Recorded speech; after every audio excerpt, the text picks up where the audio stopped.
It's hard to believe that I got my Razer Nabu X smart band back in June and it's already October and I haven't reviewed it yet. It was at least back in June when I made my original video giving away a couple of these bands, and it was my intention to then follow it up with a review when I announced the winners. That didn't happen. Honestly, I haven't felt like reviewing it. I've had such a just general meh experience with it that I really haven't felt like putting in the time to review it until now. This video was brought to you by Leet Drops. Leet Drops partners with indie game developers to bring you 3 or 4 awesome PC games each month, straight to your email inbox. Think of it as a loot crate, but for PC games, with $40 of games delivered each month. Visit LeetDrops.com and use coupon code EPOSVOX to save $3 on your first order. That's L33T drops.com. Alright, let's take a physical look at the device. It is just a rubber band, and then it has a small little electronic device, which is the actual smart band functionality itself. And it's just this tiny little electronic device that pops in a rubber band. It has a very basic notch system for adjustment to tighten it around your wrist and pop it in there. You do run the risk of pinching hairs or your skin with this method because you essentially just have to press it down on top of your skin and hope it goes in the hole.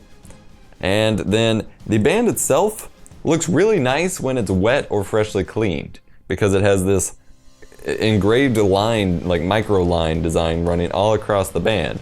However, that combined with the general grippy texture of the rubber means that it's constantly picking up dust, dirt, lint, hair, anything. And so it can look quite gross and just very easily just by like putting your hand in your pocket or somewhere where there's fabric or dust or lint or anything, because it just sticks to the band. The device does pop out though, which is good, so you can just wash it, completely in water without risking hurting anything as long as you dry it before you put it back. And then it does have a charge slot on the back, which is standard for these types of bands, but it's still very awkward to try to charge something in the back of a smart band. It does come with a short USB charging cable here to plug it into any USB source and charge. It charges fairly quickly. And then it has 3 LED dots on the front here, which is the only interaction, or the only visible interaction you get from the band. You have 3 dots, which will serve for the functions I'll mention in a moment, but there's no screen, there's no numbers, there's nothing, it's just dots. And then it does have a vibration motor inside. Next, let's talk about actually using the Razer Nabu X here. I do have one small nitpick, is that the Nabu X utility on your smartphone requires you to log into a Razer account. Now, this makes sense because Razer wants to track their diehard Razer fans that use all of their things and Razer everything, and it allows you to sync stuff with your account. And overall, when you just sign up, that's not a big deal. However, it will log you out from time to time based on who knows what happening. And it's pretty obnoxious when you just want to check something real quick and you have to go through and log into your account to use the app to connect to a device that's right here. It's just a minor annoyance for me. Alright, so the device can do a couple things. It can be serving as an alarm, a vibration alarm, like it'll start buzzing as an alarm for a timer or something. I wouldn't trust it to wake you up, but it would start buzzing at you if you wanted to set an alarm to say, hey, I need to leave it this time. And then it'll start flashing at you and you gotta figure out why it's buzzing at you and then realize that that's why. I'll touch on that in a minute. There are a couple cool features of handshake and pulse, which utilizes both the Bluetooth and the NFC built in, I believe, to essentially, like if you handshake, put 2 Razer Nabu X's close together, it will exchange contact information, or like you can add in your Twitter handle, things like that. Or pulse, which will send out a signal to any local Razer Nabu X users within a certain distance, and do kind of the same thing and connect you with those users. Most people aren't going to find those people very often, but it may surprise you when you do just happen to get somebody's contact information, I guess. It's not like these are super common in public. It does also serve as a pedometer to track your footsteps, does that fairly effectively, and then it vibrates for notifications. But that's it. That is it. It will buzz and show the LEDs to give you notifications, and so it will vibrate on your wrist and show the little dots, and you can customize what the dot colors do. And so mine is set to have blue for calls, red for alarms and important things, and then green for notifications. And then if you go in a totally separate app now, which I'll touch on in a second, you can actually tell it, like if you double tap or triple tap it or something, you can tell it to show how far in your footstep tracking goal you are. This is a very convoluted thing and rarely ever works, in my experience. Plus, now it requires a second or third app. The Bluetooth signal is weak, which means I can't even go to the bathroom without losing a connection with my phone, which frankly to me makes this utterly useless because My phone's gonna vibrate or ring if it gets a notification. Why do I need my wrist to do so when my phone's going to be within like 2 feet of my wrist anyway? Like, that's what irks me about these things, is the fact that I literally, I can't go halfway across my apartment to my bathroom and leave my phone on my desk without it losing connection, and then I don't have my notifications. I have to go check my phone. So it doesn't actually do me any good to not check my phone, because it doesn't, that drives me nuts. Basically, to me, that defeats the whole purpose of the device. But we'll keep going. There are a few different fitness apps and related apps in their Razer Store marketplace, which just kind of gives you shortcuts to other Razer apps. However, most of these are meant to rely on the full Razer Naboo, which actually has at least some sort of number notification screen on it instead of just dots.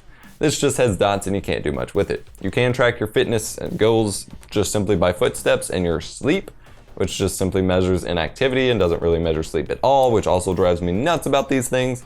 But it does measure your footsteps, and then it'll convert it into miles and how many calories it thinks you've burned based on those footsteps. So you can set goals for that and track that fairly effectively. It does work. But as far as the notifications go, to me it just serves as a distraction, and that is the main bonus you're getting out of this over a pedometer. And I frankly trust a pedometer on my shoe or sock or whatever a lot better than one on my wrist in the first place.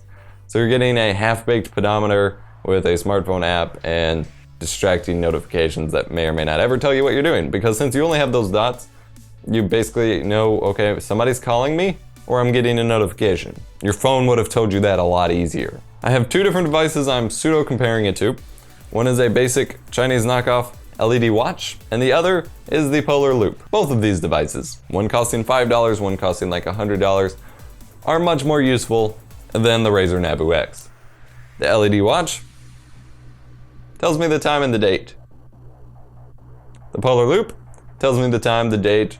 It'll track my heart rate, I think. Probably not my heart rate, but it'll at least track my footsteps and things like that. But it also tells me the time. Immediately, by telling me time or having some sort of number output, it's more useful than the Razer Naboo X. I mentioned an issue with the fitness app. That is that originally when I got this, the fitness tracking was built into the Naboo X utility, because it makes sense. The utility you're using to work with your Razer Naboo X does what the Razer Naboo X can do. But now they've got like 50 different apps for it. So to get back to that functionality, you have to actually go through that marketplace and download like Naboo Fitness and run that second app, log into your Razer account, approve it to work with your Naboo X, and track it that way. Not that bad overall, but just kind of weird that you now have to download like 50 million different apps. And again, most of these are built more for the Naboo, and the Naboo X simply tracks your footsteps. Why do you need a secondary app to just track your footsteps? I don't know. So I guess the pedometer functionality works fairly well. I haven't noticed any issues with it, and I did use it for a little while to actually test it out. But as far as notification goes and general functionality of it, since the Bluetooth signal seems to be so weak, and that's probably on Bluetooth in general, because Bluetooth is not that strong of a connection. But to me, this device is not very useful to anyone unless you're just a diehard Razer fan and you just want a pedometer that also vibrates, not in a good way. I can't recommend this to anybody. So that's been my review of the Razer Naboo X Smart Band, or frankly, a dumb band. I'd much rather just have my phone tell me what's going on, because on my phone I have different vibrations and ringtones and various things depending on my different types of notifications. So my email, Twitter, and text messages give me different notifications from each other. Whereas on here, it's just gonna buzz and say, hey, something's happening on your phone. Not very useful to me. So I can't fully recommend it, but it was interesting trying it out, and I finally got my review out on it. Be sure to smash that like button if you liked the video, or if you disliked it. You already know what to do, so feel free to do what you're doing already, probably. Subscribe to the channel for more awesome tech videos and reviews that hopefully aren't months delayed like this one. And be sure to check out our Patreon campaign, where you can get early access to all of our videos and links to a new TubeBuddy update that's actually been made a lot easier, and contribute to the channel with a small contribution. And check out our other channels, and I will see you in the next video. My name's been Adam, or Vox. Don't buy the Naboo X unless you just want everything in your life to be Razer.